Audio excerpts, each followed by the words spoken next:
মুহূর্তে আমি দাঁড়িয়ে রয়েছি জলপাইগুড়ি পুরসভার গেটের বাইরে।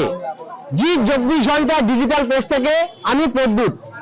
জলপাইগুড়ি পুরসভার গেটের বাইরে কিন্তু পুরো কর্মীদের যারা সাফাই কর্মী রয়েছে তারা কিন্তু বিক্ষোভে সামিল হয়েছেন।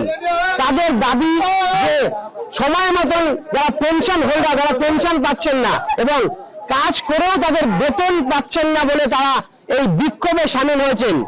গেট আটকে দিয়ে বিক্ষোভ শুরু করেছেন সাফাই কর্মী এই যারা রয়েছেন তারা বহু মানুষ যারা 25টি ওয়ার্ডকে সবসময় পরিষ্কার পরিচ্ছন্ন করে থাকেন তাদেরই কিন্তু বেতন পাচ্ছেন না, কাজ করেও তারা বেতন পাচ্ছেন। আমরা যদি কথা বলে নিব, আপনারা এখানে দাঁড়িয়েছেন কেন? আমাদের 2 মাস ধরে বেতন পেনশন দেওয়া হচ্ছে না, ঠিক আছে, এই জন্য আমরা আজকে বাধ্য হয়ে গেট বিক্ষোভে নামলাম। আপনারা দেখলেন এত বড় একটা নতুন বছরের দিন গেল, সেটার মধ্যে আমাদের পকেট ফাঁকা, অথচ আমাদের যারা অনেকে আছে যারা কর্মীরা তারা বিভিন্ন জায়গা থেকে লোন নিয়েছেন বাড়িতে আর্থিক সমস্যার জন্য, সেখানেও সেগুলো পে করতে পারতেছে না।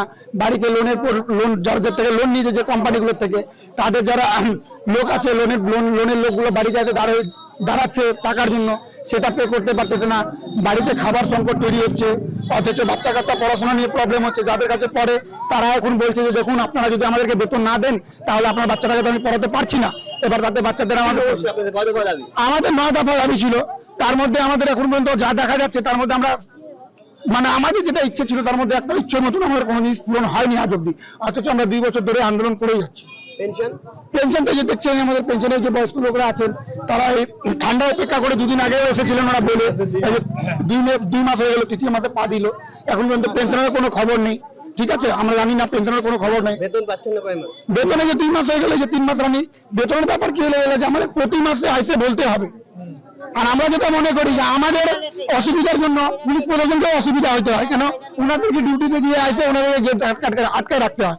আমরা চাচ্ছি যে সমস্ত দ্রুত সমাধান করে যাতে কর্মীরাও ভালো মতন কাজ করতে পারে এবং বেতন পেতে পারে। তাহলে পৌরসভাতে আমাদের বিক্ষোভ করা যদি না হয় তাহলে কাজ বন্ধ করবো, আমরা আরো আন্দোলন বৃহত্তর করবো। আমাদের একটাই রাস্তা আছে, আমরা কাজ বন্ধ করবো। কেন আমরা এই পরিষেবা যদি না পাই তাহলে আমরা জলপাইগুড়িবাসীর কাছে ক্ষমা চাচ্ছি, আর আমরা পরিষেবা দিতে পারছি না।